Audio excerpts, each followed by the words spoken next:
This video is brought to you by the good folks at KEH.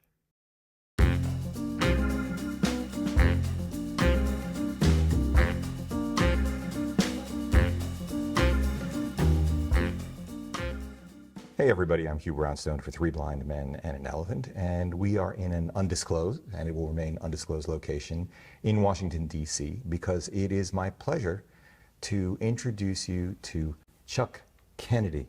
Chuck, thanks for making this happen, man. Hey, you the guys are running up and down 95. You're right. You should thank us. Okay. I'm definitely thanking you. Yeah. But the reason why I'm so excited is because for 8 years under the Obama administration, Chuck was one of the official photographers for the White House. He was the assistant director for photography at the White House during, again, those 8 years. And it's always lovely to sit down with someone who's not only a wonderful photographer, but a really decent human being with an interesting origin story, an interesting set of life experiences, and an interesting next chapter.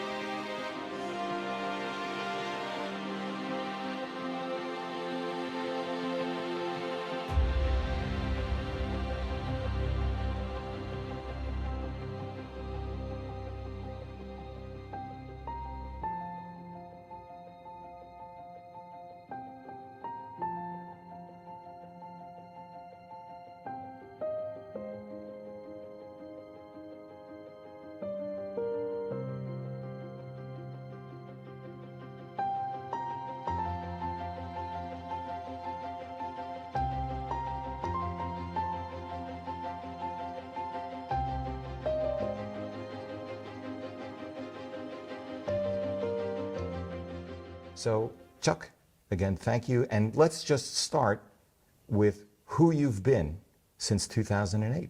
I mean, you covered 8 years of it, and then I guess the subsequent post-Obama administration, I spent doing a lot of work for their foundation and a couple of notable service organizations like Gifford's Courage and supporting initiatives that were begun, during the Obama administration. So is it fair to say... Freelancing, in other words. But is it fair to say that joining the Obama administration in that capacity did not go against your politics, that you had respect for them and they had a respect for you and what they were trying to accomplish? Absolutely. Prior to, during that window of time when he was running for president, I was working for, I guess at that point it was the McClatchy newspaper chain, covering a lot of his campaign, Hillary Clinton's campaign,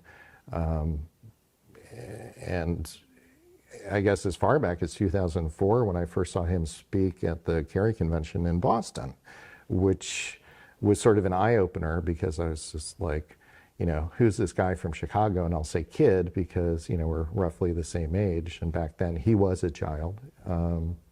And the lights went on. I was like, why isn't this guy the nominee? And then, like, unbeknownst to me, 4 years later, he would be the nominee, and then I'd end up working for him, which is kind of crazy.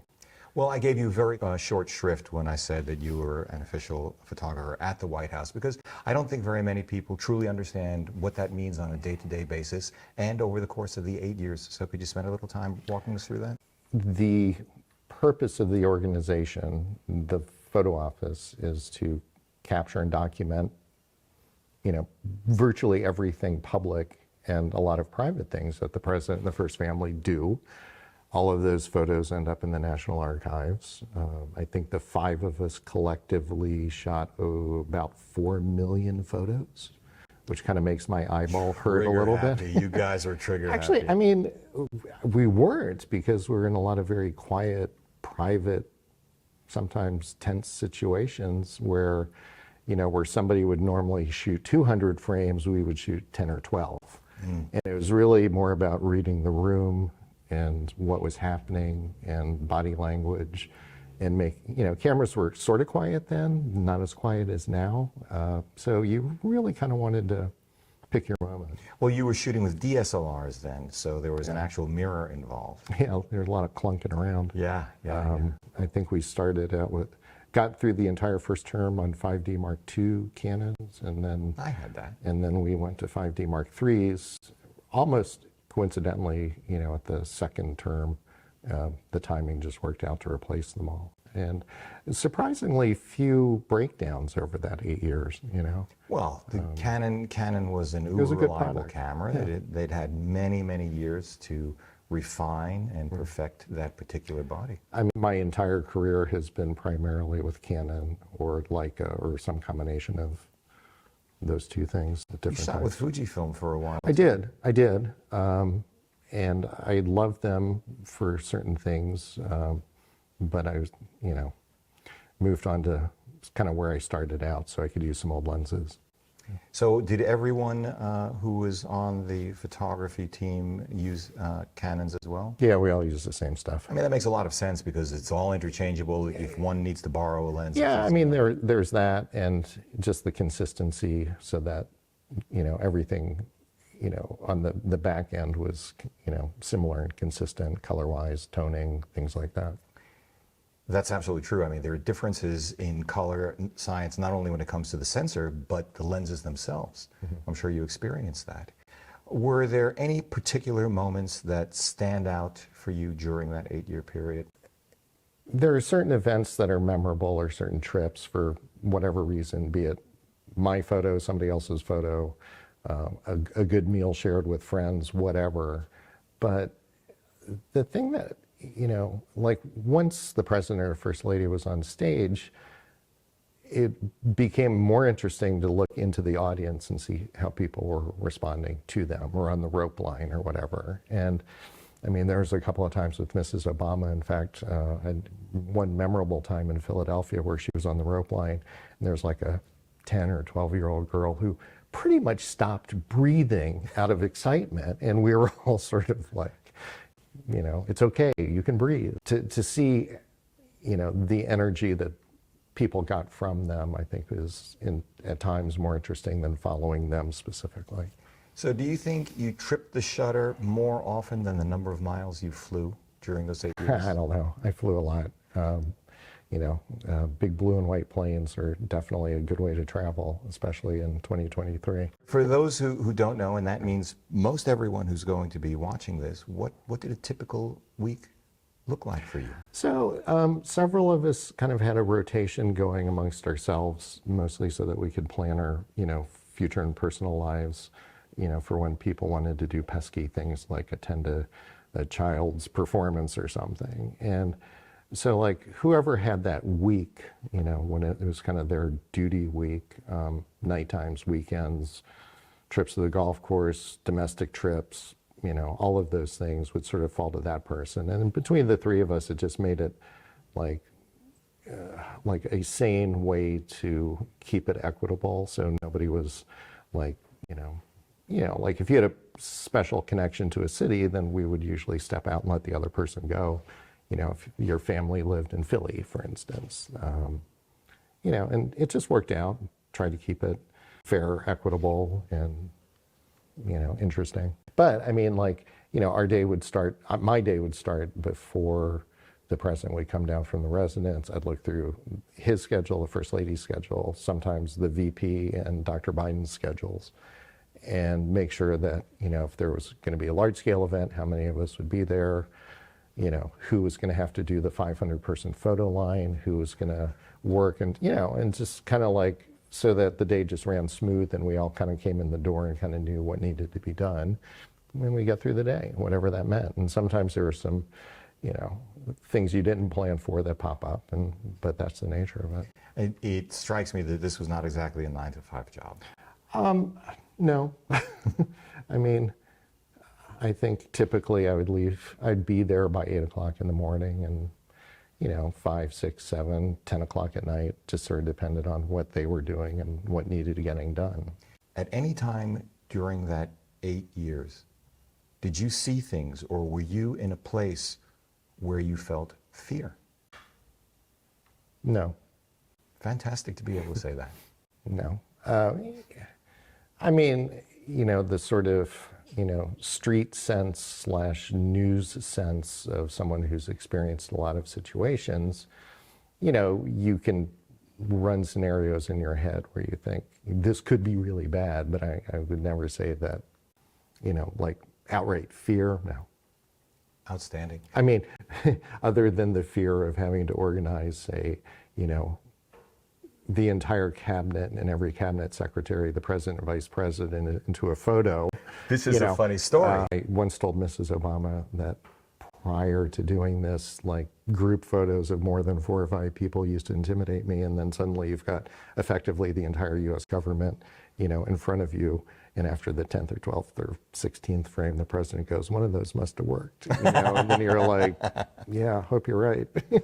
Well, I recall watching a documentary with Claudia, who, by the way, guys, is of course right behind the camera, where Annie Leibovitz was photographing the Queen. Oh, right. And you were talking a little bit, you had the opportunity to meet Annie Leibovitz. I wondered if you'd be times. willing to share that. Just, like one of the gifts, 2 of the gifts of being in that job for 8 years was you got to see some incredible concert performances of my growing up heroes of, in fact, Jeff Beck, who just passed away wow. like 3 days ago, whatever. He performed in an East Room event in a PBS concert series called In Performance at the White House, which 2 or 3 times a year they would just, like Bruce Springsteen, Aretha Franklin, I mean, just go down the list, and it was like mind-blowing. And I also got to see some photographic heroes like Annie do their thing and watch them work. And I was actually scouting the East Room for one of these massive group shots with the entire cabinet, and she happened to be coming through to scout something she was doing, and she weighed in with a couple of simple, helpful observations that I think in the end made my job a lot easier, because somebody who's used to doing these like wild, Hollywood spreads with like 20 people in them kind of, imparted just enough wisdom to be helpful. Let's go back and now let's talk about just Chuck Kennedy, the kid, before he was a photographer, before he was a White House photographer, before he was at Knight Ridder and McClatchy. Let's go back to where you were born, how you were brought up, your family, and how did you get to photography in the first place? So I grew up in Washington, D.C., which, as did my father, and attended, public and private schools in D.C. through high school. My mom was the documentarian of the family, and that came in the form of one of those many folding little bellows, 620 film, whatever, and in black and white because I was a kid of the 60s, and some color, I guess. But I was kind of fascinated by her camera, and she was not uptight enough to yank it out of my hands and go, "What are you doing? Stay away from that." And was always very supportive of me also exploring that, which was cool. And I think later, in high school, and I think I just realized that the power of photography that we were surrounded by then in Time and Life and the news magazines and what have you, the impact that a good photo had was far superior than anything I could do with a piece of paper and a pen to express my thoughts, or, computers I don't think were there then. But, so those were the seeds, and, I sort of kept plugging away at it and, kept going further down that road. You were interviewed a couple of years ago by a school teacher. Counselor. Counselor, thank you. And teacher, I guess. Oh, okay. Well, then I was right. Okay. You're always right. Yeah, no. But I was really struck, and you and I have already spoken about this, that one of the things you said, and since I'm paraphrasing it poorly, I'll ask you to talk about this more directly, is that the advice that you gave at that point to aspiring professional photographers was, learn something, know something. It's not sufficient to just be my takeaway is that what you were saying is it's not sufficient just to be a photographer, but you have to be a well-informed and engaged human being. Yeah, and I mean, I guess know your audience, but kids, high school, whatever, it's like they get really, I mean, I have two of my own, they get focused on the thing as opposed to all the things that make that thing work out. And I just wanted to be honest with them, that to be a more versatile in anything you do, the more that you can accumulate will only make that other thing that you really care about better. I think too much of the world is hung up on, the nuts and bolts and the software, the materials, which all make it possible. But when you're sitting face to face with someone or watching something unfold, the sum total of your experience to that point should be weighing in mentally into what you're reacting to.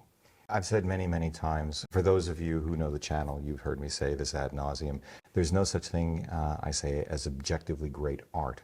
Objectively great craftsmanship, yes, but art is subjective. It is a conversation between the person consuming it visually through a photograph and the object of art, the photograph.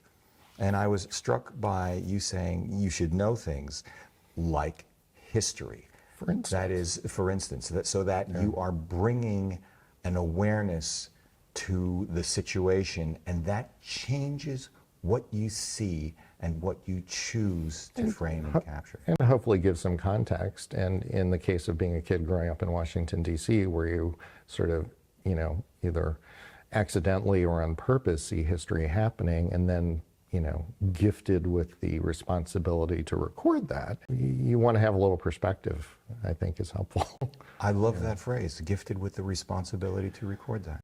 All of us, the five of us, the reason we made good pictures was they tolerated us, and we were in the room, and we didn't, they appreciated, I think, visually what we were doing, but also the importance of recording that. And that's why there's good pictures.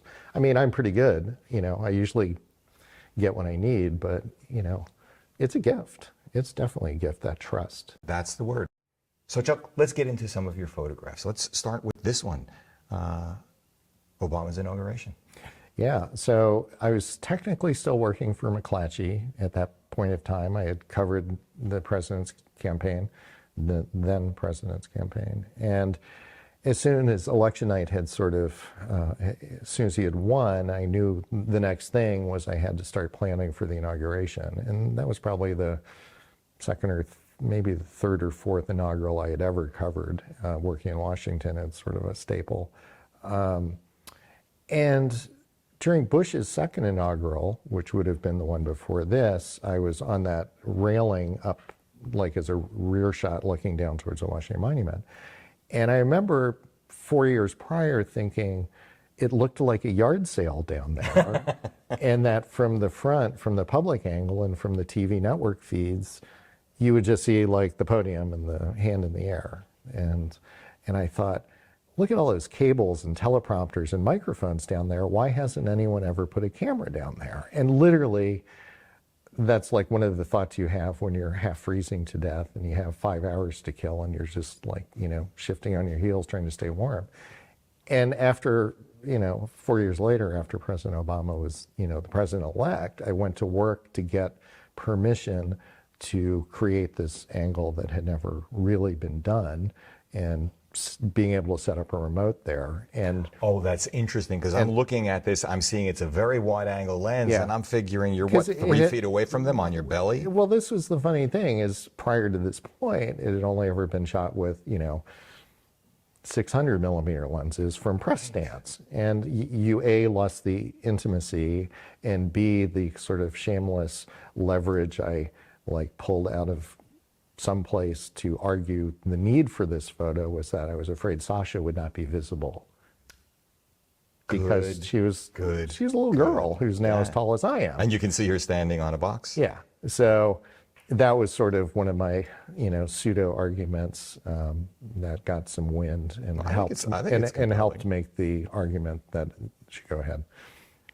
Anyway, it was part of the agreement was that I agreed, and McClatchy agreed to pool it to virtually everybody on the planet. So it was it's kind of funny. Somewhere I've got all the PDFs of all the front pages that the museum had collected the next day, which is pretty cool. Now, this is a very, very different photograph. A lot of post, I assume, done here, because no post. I mean, the way his face is brought up even against the backlight and the flags like that. Yeah, you telling me that that wasn't worked? Dude, that is as I was able to expose it in. Everything that you see here is as it was shot at the moment that I pushed the button. Wow. And I think the talent here was being able to crawl around on concrete and, long enough on my knees to line up, Mayor Pete, then Mayor Pete, now Secretary Pete's head into the halo of whatever HMI was behind him and exposed for that. By the way, how are your knees doing these days? They're great. My knees are going. Oh, they're great. Ugh. I love it. Yeah. All right. This is an interesting, if you want to talk about that. I would. So this is one of your favorite cities, New York City. No. You got that all wrong. My favorite city. Okay, I'm sorry. Okay, so this is timely in our conversation. This was the April right after the pandemic started, and I had gotten to know a pilot who flew most of Mayor Pete's trips during the campaign, which I spent a lot of time on. And he's based out of Allentown. And he called me and he said, "You need to come up here and we need to go up in my helicopter and fly around New York because you wouldn't believe it." And so sort of to document the shutdown city, we spent about 3.5 hours flying over, Manhattan, the river, Newark Airport. And it was like, you don't see a headlight. It's like that movie 28 Days Later. Yeah. There was not a ship in the river. There was not a plane taken off from Newark. We were like the only thing in the sky, which was spooky. Yeah. And it was just mild enough evening where we could take the door off the helicopter and not freeze to death. I know that feeling. I did it exactly once in my life, and I think I've earned the right to never do it again. Oh, I love helicopters. Okay. I know this. This was the 10th anniversary of 9/11, and something I was actively covering in DC when it happened. I went with the President and First Lady for the 10th year commemoration, and had wanted to be able to get the camera high enough so that we could, see down into the footprint of the memorial. And so to do that, I clamped a magic arm and a camera and a remote trigger to the branch of one of the trees right around, and I knew that where they were going to end up because I'm going to know that. But to me, it kind of gives a different perspective than you normally get from there. Although, there was I think an AFP photo that came from high on one of the buildings that actually still blows my mind how good it was for being so far away of this exact moment. My perspective on this is informed by the fact that I worked in one of the towers. I had a client on the 98th floor. This is cute. Tell me about this one. So this was during Hillary's 2016 campaign, 2015, I guess, on the calendar. And President Obama had gone, they were both going to the same event. They were each slated to speak at different times, but there was enough overlap where they could have some time backstage as we were leaving and she was arriving. And it was just a beautiful kind of private moment that it was less private by the fact that I was there, but still I think a genuine, heartfelt kind of. It's lovely. Yeah.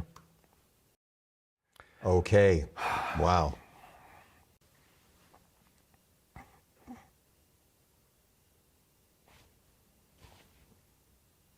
This always gets me. This was backstage at the funeral for Hidayah Pendleton,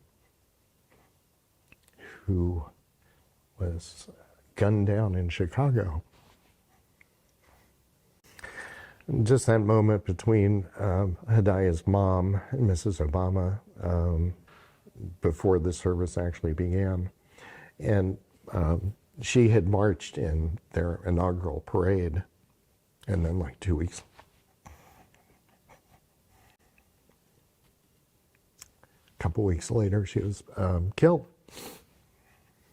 That's like one of those moments that you have to be very present for when it's happening to capture, and then you go back and you think about all of the pieces of it, and it's like, man.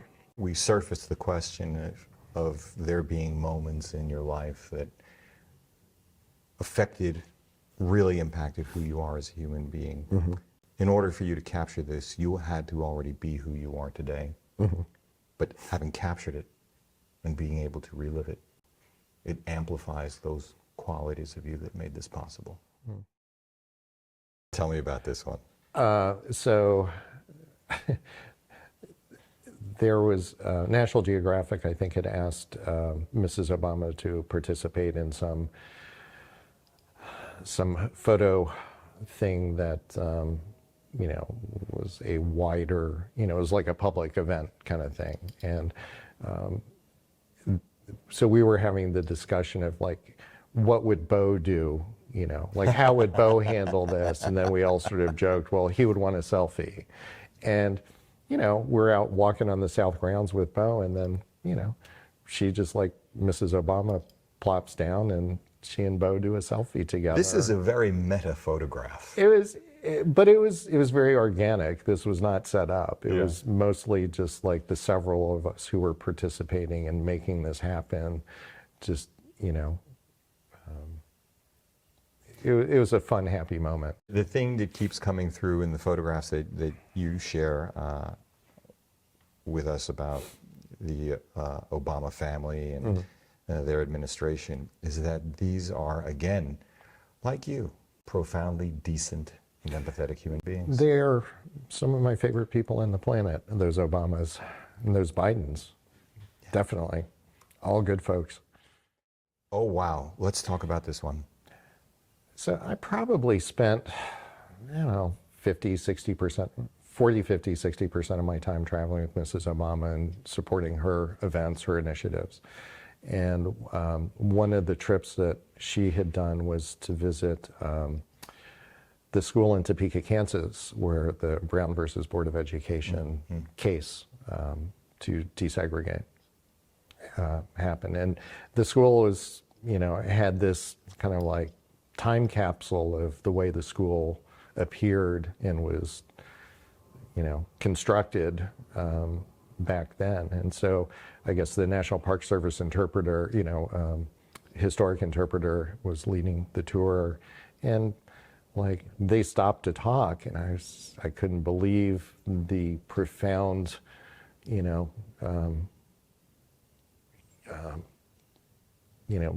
glimpse at the past and the present that the juxtapositions. The juxtapositions are that's the word yeah. I'm struggling for. But just to have it all frame up like that again, organically, like not planned, and to be able to, there's only 2 or 3 frames, and sorry, dear friend Eric, who's actually the third person in that photo, barely was able to be concealed behind Mrs. Obama as he was going in the door behind her. And this was the closest frame to pure that of the 4 or 5 that I shot.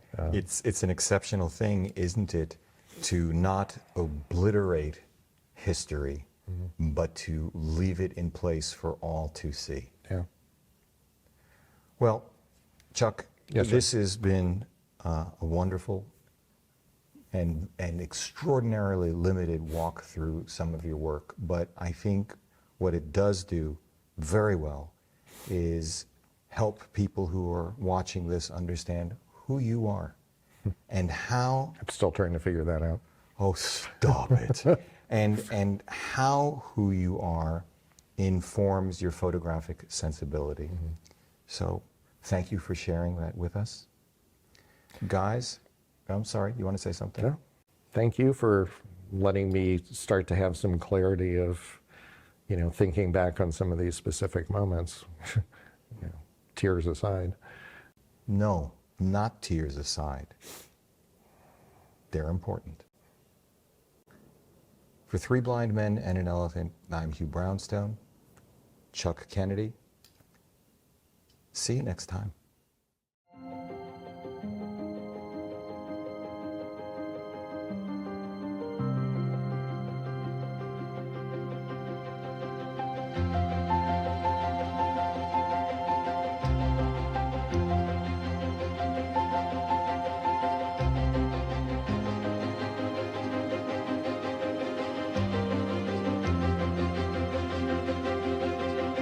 This video is brought to you by the good folks at KEH. Not only is KEH the oldest and biggest at what they do, buying and selling exclusively used camera gear of all sorts since 1979, but they do it well, with integrity and both a 180-day warranty and 21-day return policy, free shipping on transactions over $49. Which is why, because they make it as futz-free a process as possible, they are our go-to whenever we are looking to fund new purchases by selling our own gear or buying that special used piece of kit properly graded and checked when we want to go quirky or old school. Check them out using the special links and 5% discount or bonus code in the video description below. Thank you, KEH. If you like what you've seen here today, please give a thumbs up, subscribe to the channel, join the conversation in the comment section below because this is an exceptional audience. If you'd like help with a portfolio review, gear selection, finding or honing your artistic voice, sign up for a one-on-one mentoring video call via Zoom at 3bmep.com/booking. Finally, please consider supporting our work by using the no-cost Hugh affiliate links down below, sending us coffee money via PayPal, or most especially, joining us on Patreon, links down below as well. However you choose to support us, as always, we thank you for it.